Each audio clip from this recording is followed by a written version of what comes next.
Welcome to the Informed Pregnancy and Parenting Podcast. I'm your host, Dr. Elliot Berlin. Sitting next to me is a voice you may remember from previous episodes. She's a podcaster, childbirth educator, doula, placenta encapsulator, and midwife, Blyss Young.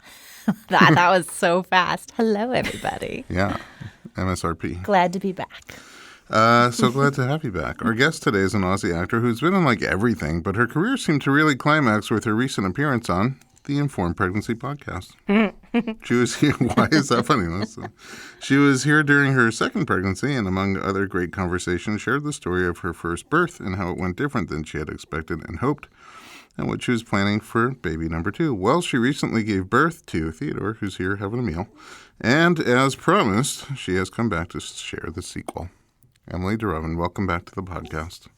Thank you. I'm very glad to be back. And yeah, any strange noises or weird breathing or what you can hear right now It's not you. Is the munching munchkin. Is our youngest guest ever to appear on the podcast. He doesn't have much to say right now because he's got a nipple in his mouth. Yeah. I don't know where to go with that, so. Carry on. Last time you joined us, you were cooking up this little guy. How was the rest of the pregnancy? When was I? I was what? How many weeks was You were I? towards the end. I was like, what, 36-ish? Something like that? Yeah. About there. It was... Well, he's got another thought. Oh, you could just tell us. It was fine. It was I really didn't have anything major except a little, like I spoke about last time, I think a little bit of back pain and, you know, that hip issue that I You had. had this funky hip issue. You worked that out. That was actually... Oh, there we go. A little burp. Always makes me feel better. You worked out a crazy hip issue. That's true. You couldn't walk. I was literally limping. Yeah, I know. I went to Manhattan for work for the weekend. I was like, oh, I'll walk around. Couldn't. I got stuck in the hotel. And it ended up you sort of relieved it with just these couple of not random, but specific pressure points. Yeah, trigger points under your sacrum. Yeah, that just, immediately wasn't like back to full-on normal, but it really relieved it. Yeah, I found them on Google. Yeah. No. Yeah, I'm sure that's... Google. You find everything on Google, don't you? Yeah. Isn't it? Yeah. That's how I find everything. But, no, it was good. My challenge was that everyone was like, oh, he'll be, as Blyss knows, everyone was like, oh, except you. He'll be early, you know, or, you know, at least not late. So I'm getting, you know, pretty antsy about my due date. And that was kind of it from me. And also getting actually a little bit back to first trimester emotional, hormonal feelings of just being really, really zero patience, pretty angry, pretty upset, not being able to have much empathy for even myself. Wow, you really took, I took a spin, and it was probably for what? Like the last 2 weeks or something like that, I think, maybe. Definitely the prenatal that I saw you right before delivery, we were talking about that. Yeah. You also got sick in there. I think you also got sick in there. I did. We got super sick. Like the whole family got super sick. And you had a peanut reaction. Oh, God. Yeah, I had a peanut. I was meant to go see my backup doctor, and an hour before I was going to leave, I ate a peanut in something that someone had given me in a truffle or something, and that was interesting because I'm super allergic. Like EpiPen allergic? Like EpiPen allergic, which I didn't do. I just threw up for about, I don't know, an hour and was just sort of on the bathroom floor. So just on top of everything else? Yeah. It was the nut allergy. Yeah, so that was kind of a rough... And it was during the hip issue thing too. Right, when you couldn't walk. Just the last few weeks were just kind of... You also, I feel like you... Yeah, I guess maybe because people told you... I feel like you were almost there for longer than most people are almost there. Like you expected it to come early or before your due date. Well, for two reasons. People telling me, but also physically, which could be just me or could be, a second shot or whatever. It doesn't really matter. The feelings that I was feeling physically with him were stuff that I started to feel the day before I had Vera, my daughter.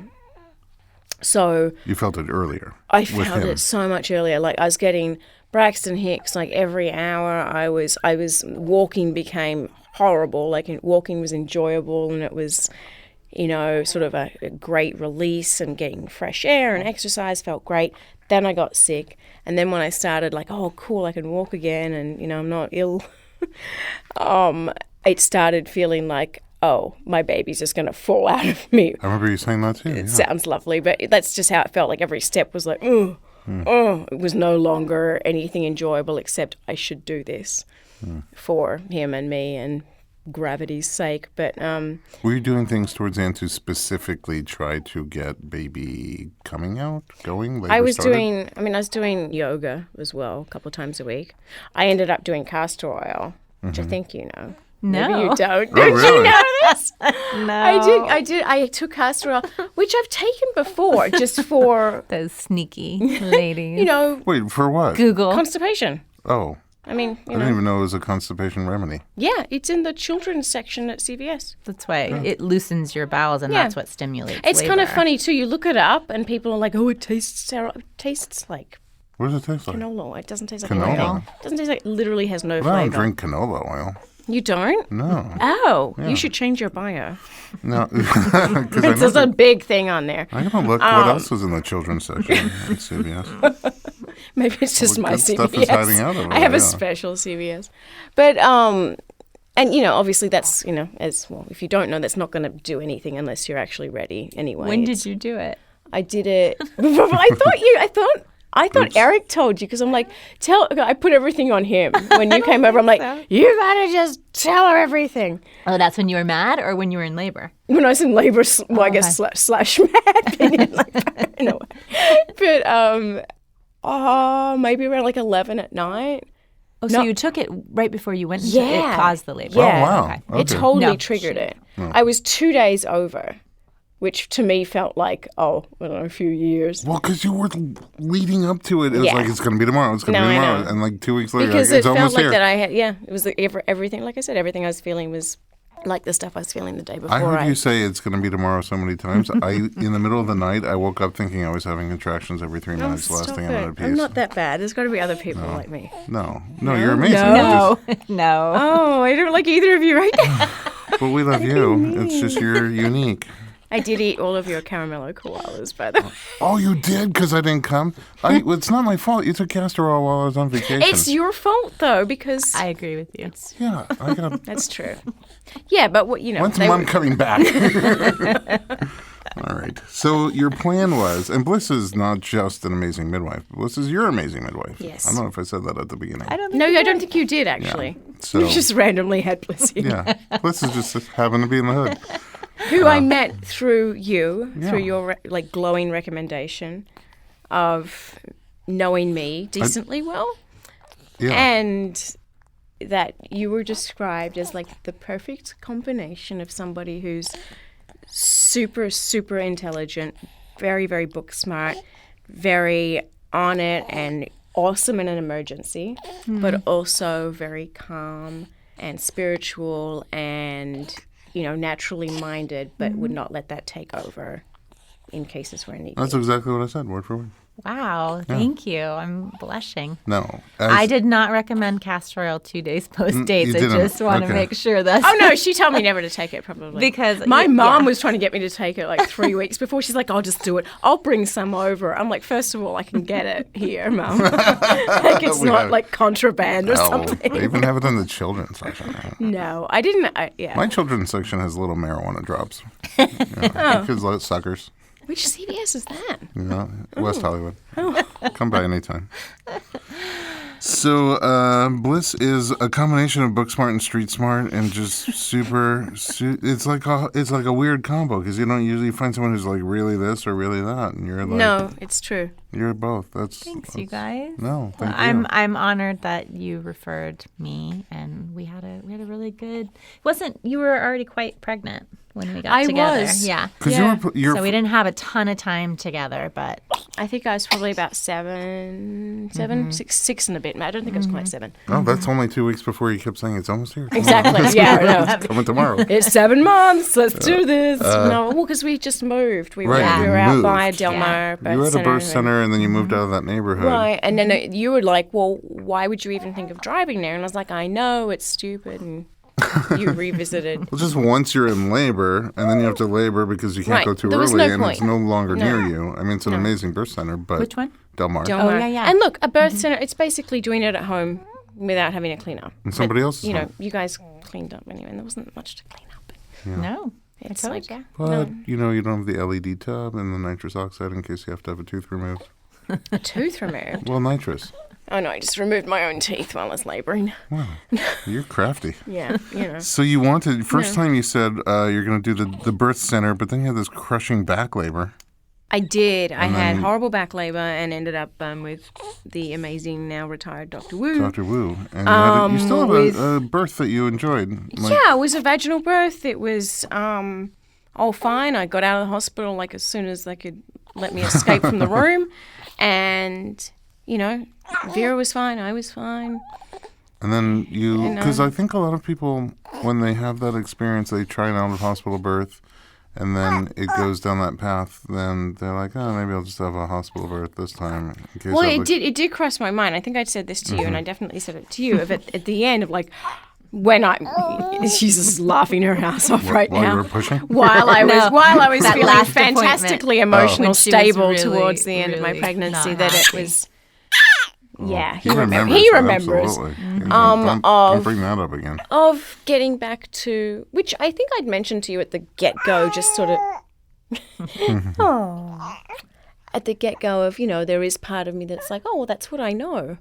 You know? Yeah. No, it wasn't my idea of my perfect birth, but it was, you know, what happened, and we were all fine, and it's all I've experienced. So at the end, though, it got back to, I'm just going to go in, I don't know, probably saying, like, I'm going to get induced. I'm going to just go back to the hospital and getting on that train again for about, 5 days. I mean, I think there's a certain point with a lot of women where it feels so out of their control and they're so frustrated that finding something that they feel like Something to hold on to. yeah, I can manage this. I can go in and I can do this and I can make it happen. And so I think that it was only a moment that you felt that way. But yeah. It felt like a long time, but it was probably like 5 days or something. And Yeah.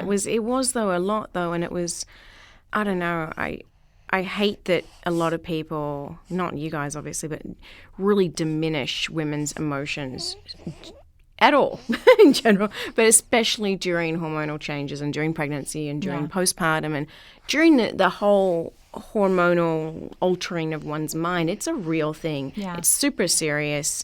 It's something not to take lightheartedly, and you know, it's all valid. And you really have to feel, because if you don't feel, if you can't relax your body and your mind, you're not going to have your baby at all. It's not going to happen. Yeah.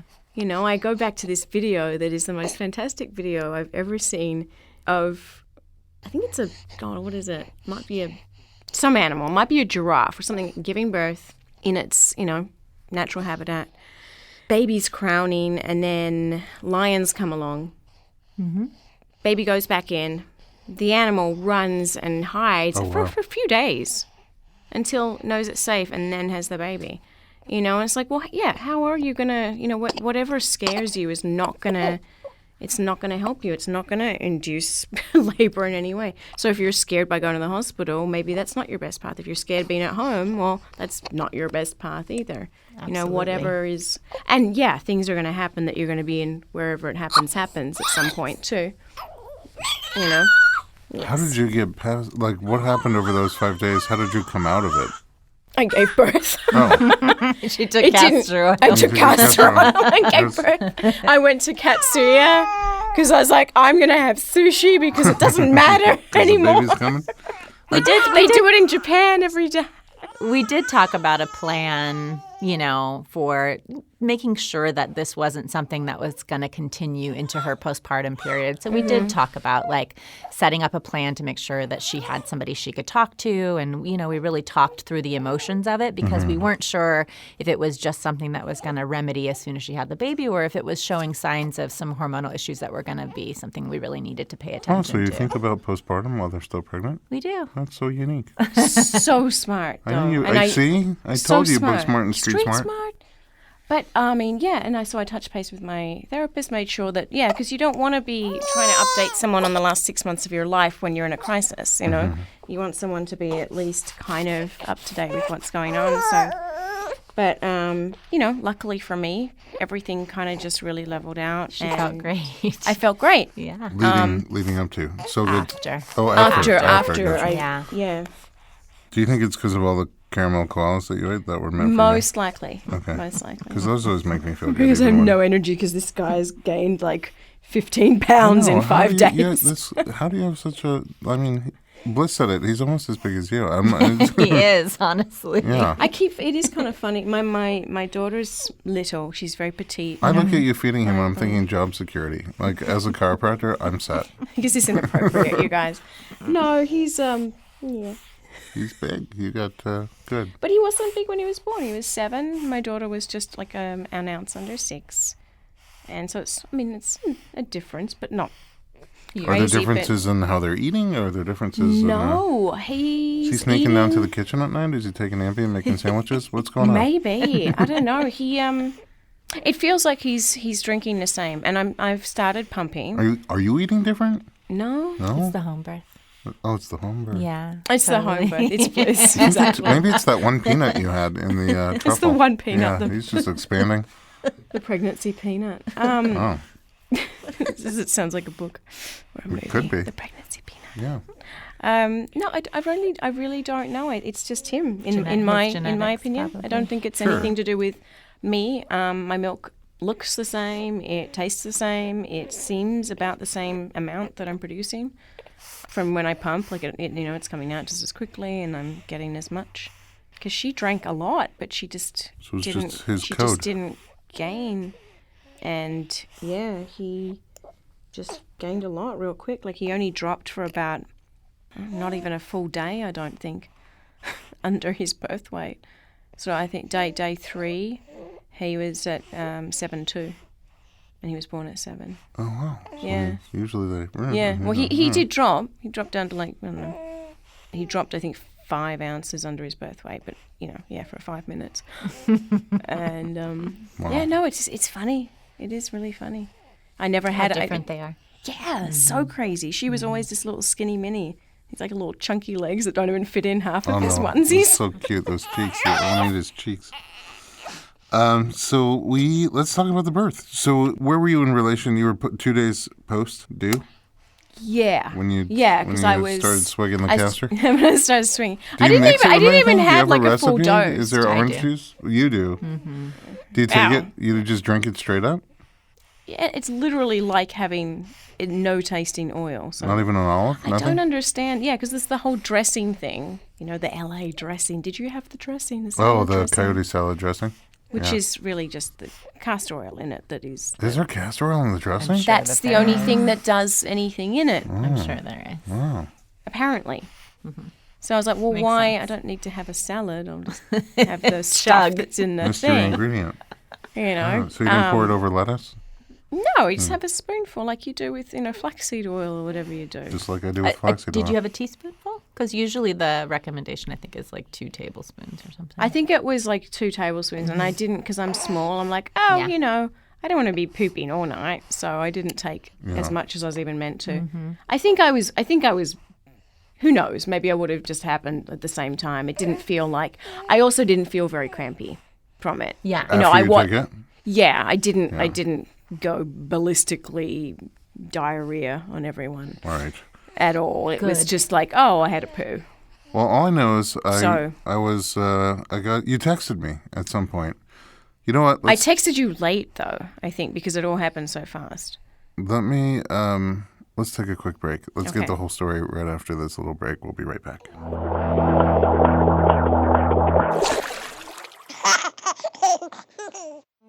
Hi, I'm Kate, And I'm Liz. and we host the Mom Deconstructed podcast. We interview moms to find out the real story of their mothering journey. Motherhood is the most difficult job there is, but unless we allow ourselves to create community and accept the help of others, it can be a very lonely endeavor.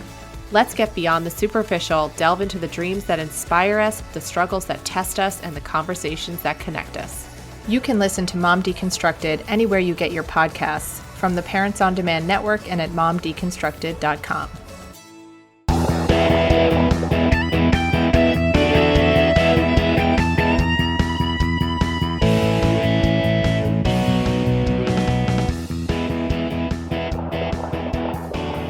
welcome back to the Informed Pregnancy Podcast. We're talking to Emilie De Ravin and midwife Blyss Young. So talk us through labor. Midwife. Your midwife. And others. Look, if I could get knocked up, she'd be my midwife. Aw, thanks. So what's going on? You tell me. You take the oil, and then what happens? You take the oil. I started so my first pregnancy, major back labor. So I never had I never had a clear recollection of what like a full on contraction felt like that was not back labored. So my biggest fear was going into back labor again, but also B, how do I know that it actually is labor and not just, heavier Braxton Hicks or something else, because I hadn't experienced just regular contractions with my first. I think it started around like 2 in the morning, and then we started timing them on the app that we had turned off the call the ambulance thing that you get on there. And yeah, I just kind of kept timing them. And How far, do you remember how far apart they to were? start with, I don't. It's on my app history. Uh-huh. They were probably about 10 minutes or Okay. something, probably. Talk through them? Talk through them, not that intense? Yeah, I mean, I talk a lot. Even when I remember, so we ended up calling, we were like, oh, we'll let Blyss sleep, because it was super early and I was fine and, there was nothing seemingly wrong, and my water hadn't broken. I'd had a little bit of bloody show, which I never had with my daughter. Well, I probably did, but I was probably already at the hospital at that point. And we called you around, 6:30, I think, in the morning? I trust you. Something like that. Something like that. It was about 4 hours into Which it. was very nice of you. And, unless there was something wrong, it's like, okay. You don't need we me don't know if staring it's at going to you. be...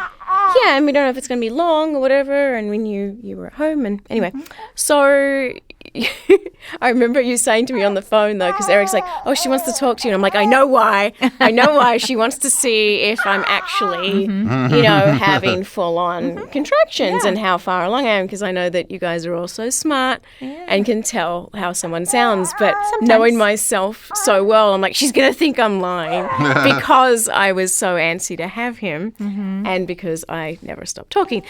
So you're like, you're very chatty. And I'm like, I know, but just don't. No, it's not. It's real. It's real. And so I said, I think I'll come over and see how things are going. I even remember purposely trying to shut up in between so that you'd be like, oh, okay. Oh, wait, she's quiet. This is Yeah. real. Like over moaning or something. Because I'm like, I know, I'm ready. I just But know. it escalated pretty quickly from there. Yeah. Because by the time I got there, she was full on in labor. Still chatting? Still chatting. In between. Still yeah, chatting.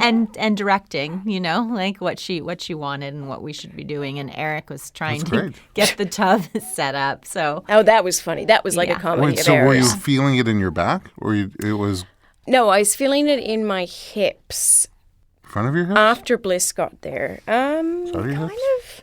kind of back but lower, like nothing like I had with Vera, but I still wasn't even, I don't think I was still even 100% sure, even, I don't know, like an hour into you being there, that I wasn't going to be in back labor, because how can you guarantee that this is not happening?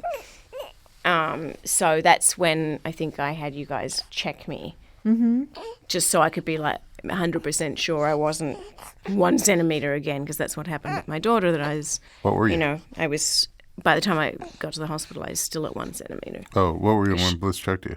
well, Julie I checked, was- right? What Julie Yeah, checked I you? was 10. 10? Yeah. That's it? And you think I probably was when you got there. That's all you can do?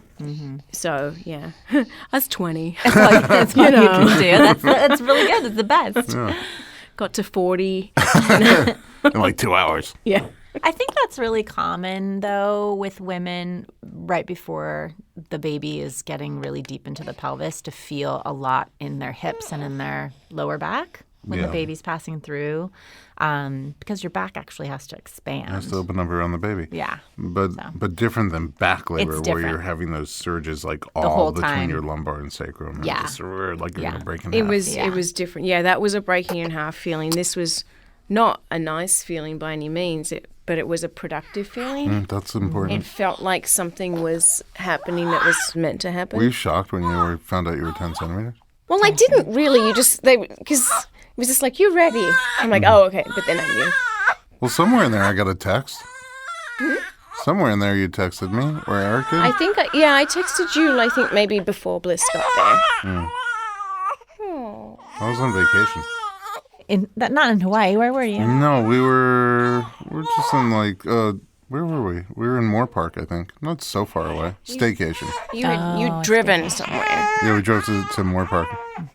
And I remember thinking, shoot, I'm not going to get those caramello koalas. And you didn't. I didn't. I thought I'd get them afterwards, at least. I'm so lame too. I ate them slowly. I'm like, oh, I'll just have a few and then I'll save some. They were all like late night post having him snacks. Yeah. Because I had kept them in the bedroom in case you were coming, above where we've got like a little temporary change thing set up for him. And so at night I'd be like, oh, just have one more. I do that with my kids' snacks all the time. I'm like, I shouldn't. They're gonna wake up in the morning, and I'm like, and they're not gonna have any snacks. Oh, I hide in that because Vera, my daughter, she knows whenever I'm having. She's like, what are you having? What's that? What are you eating, Mum? I'm like, I'm eating some celery. It's a carrot. Or I'll be. She's like, but it's not crunchy. It sounds crunchy. No. What's crunchy in your mouth? She's looking out for you, Mom. Make sure that carrot. I hide and eat now. Make sure that carrot has no peanuts in it. Oh God, yeah. But yeah, I did all my work before you went into labor. You did. You needed nothing. She really. You had it all built in. She really did. You did amazing. But that was my struggle though through labor, was not knowing for a bit if it was going to end up in back labor. Mm-hmm. It was traumatic for you the first time, so it got triggered. Yeah, it totally got triggered. And also, I don't know, I felt the urge to push very early on. Well, I don't know. According to me, and I think what we talked about, seemed kind of early, but it felt right. Like it felt when I didn't, because there was a couple of contractions that I sort of tried to hold back on pushing, and it just felt terribly wrong and weird and to not push. Mm-hmm. But then nothing was happening for a while. I mean, I don't know. I don't even know if you remember how long I pushed for, but it felt like a long time. It wasn't very long. It wasn't a couple of hours. We weren't even there. We weren't even there very long. I know it felt like a long time to you. I think you guys were there for about 3.5 hours, which before I had him. Yeah. Yeah. Yeah. Just not long. But still, it's not like I pushed for 10 minutes. No. Where for some reason were you in water? Did you get in water? Mm-hmm. Did I what? Get in water. I did. Yeah. So I was in my tub for a minute. While he was trying to set up fill up the other tub, the big tub. Then he had because he had the thing in the wrong thing. Oops. Yeah. And then I'm like, no, try that. A lot of guys. I'm saying when they're trying to fill up the birth tub. Dun, dun, dun. Yeah. And I was in the tub for probably like an hour, maybe longer, and it felt great, except when I started cramping, sort of like from my groin to my knees, that I couldn't get enough traction. On the inside, your adductors? Yeah, on both legs, that I couldn't get enough traction in the tub to steady and try and when you've got like a horse bite feeling cramp. Yeah. And you need to stretch it out, and you need to kind of figure out how to get. I couldn't do it in the water, so they were both doing it at the same time. I had to get out or stand up in the tub, but.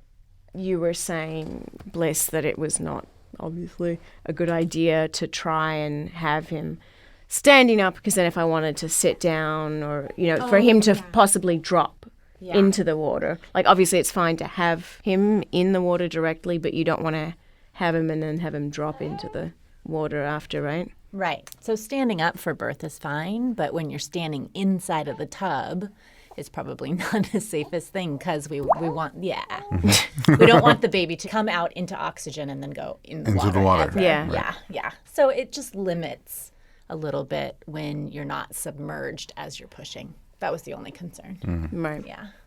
So you got out? I got out, ended up. So this was all in my bedroom. Got kind of a big bedroom area, and the tub was in that same room.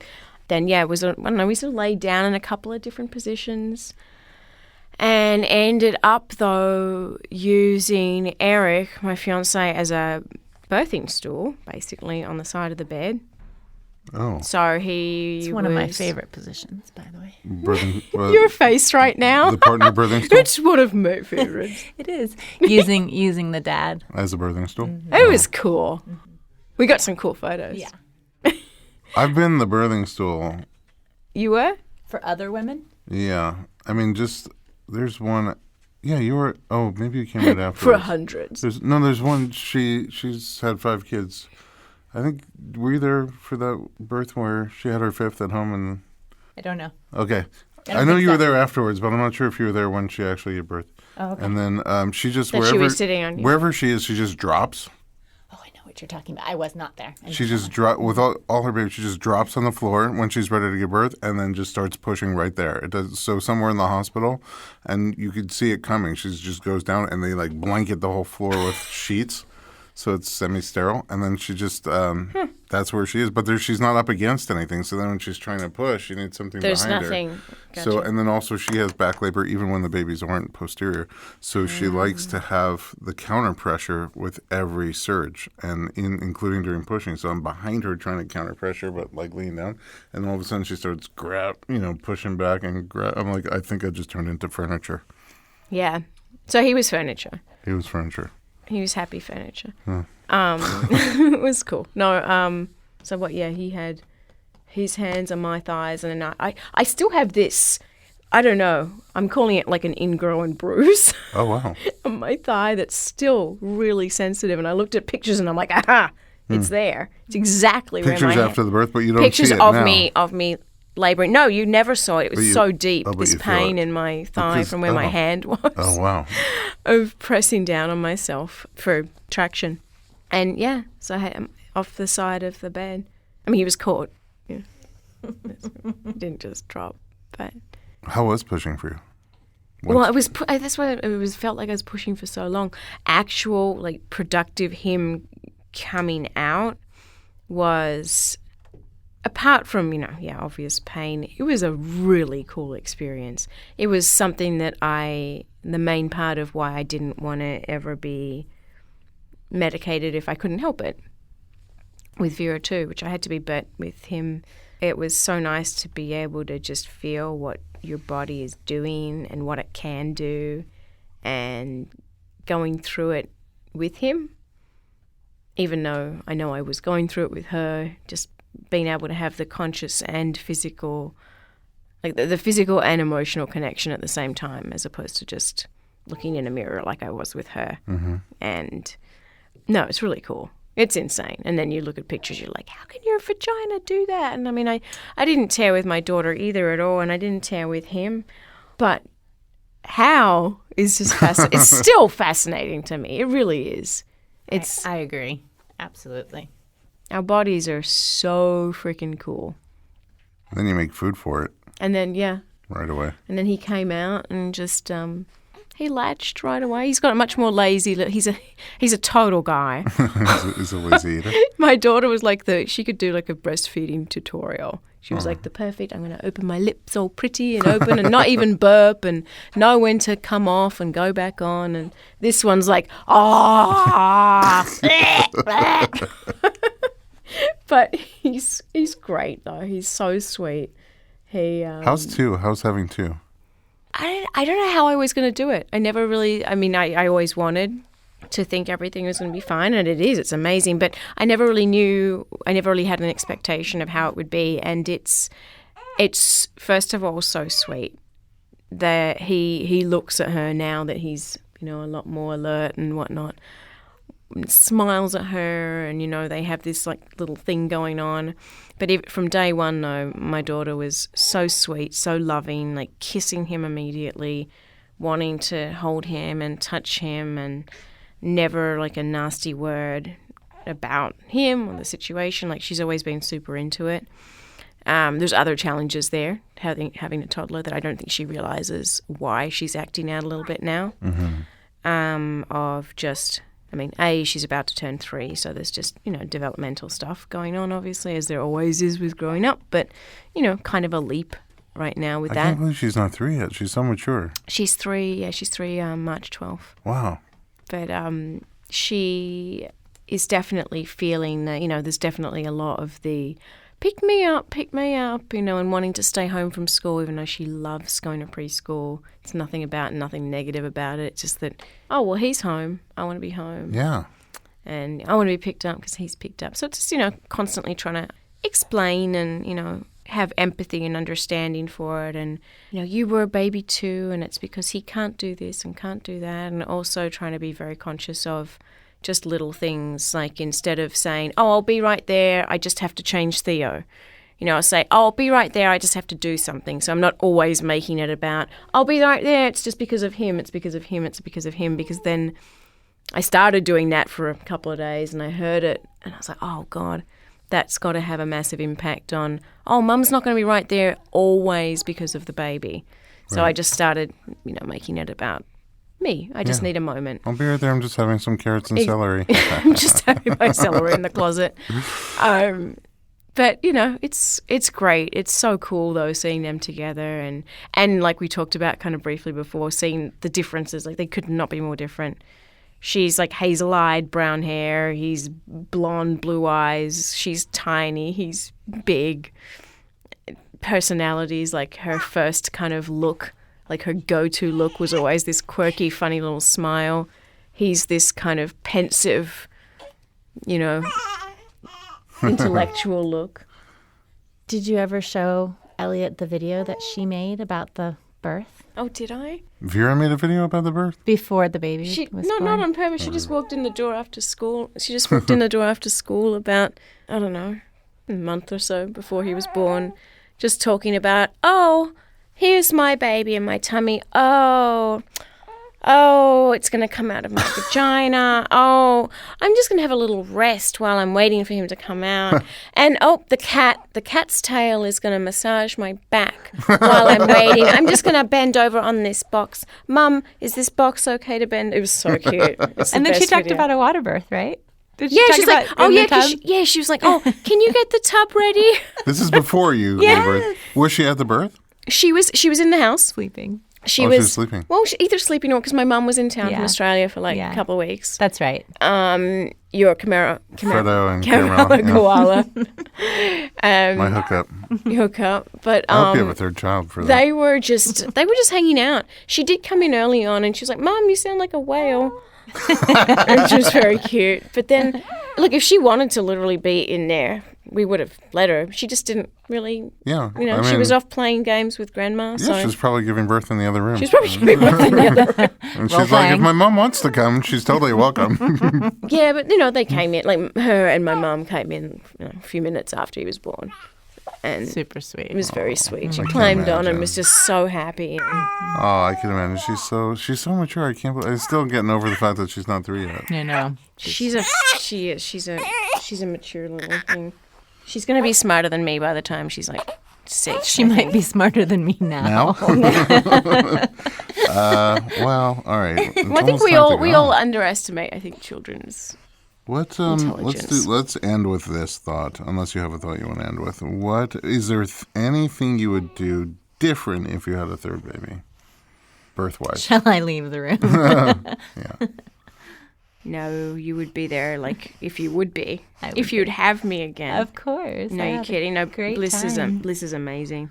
I just want to record the next one, what it is that you're chatting about in between contractions. Well, I don't know. Apparently I was funny. make video. Apparently I made you guys smile, so that made me feel good. Did you record it? No, I said next time. Oh, next time. Next time. It'll be the new podcast. What would I do different? What I tried to this time, and I did to a degree, but just get out of my head.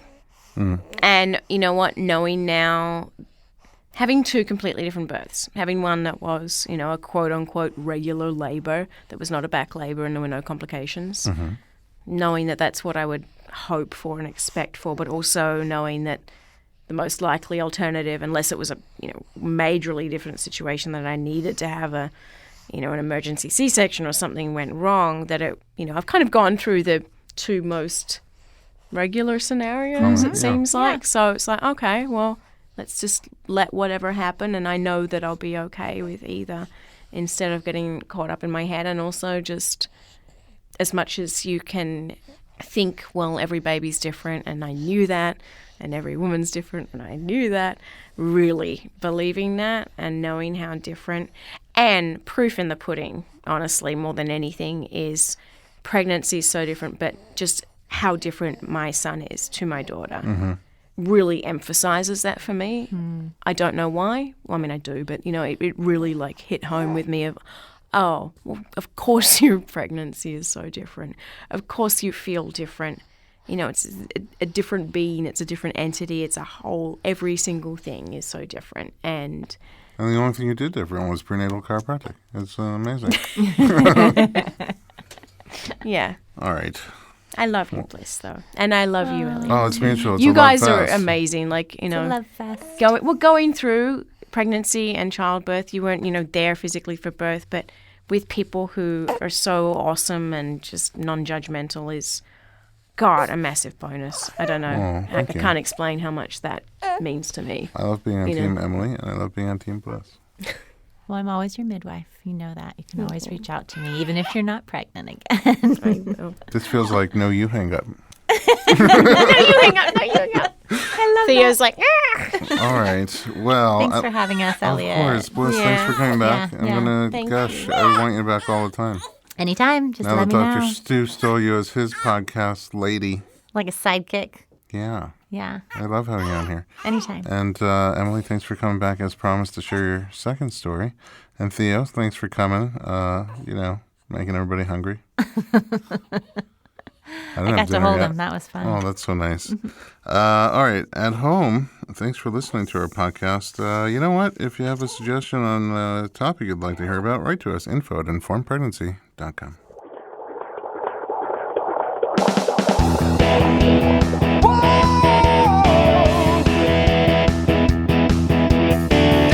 Doctor, give me the news. I got a whole lot of questions for you. This kid's gonna test my will. I got a lot to learn, and my baby's due.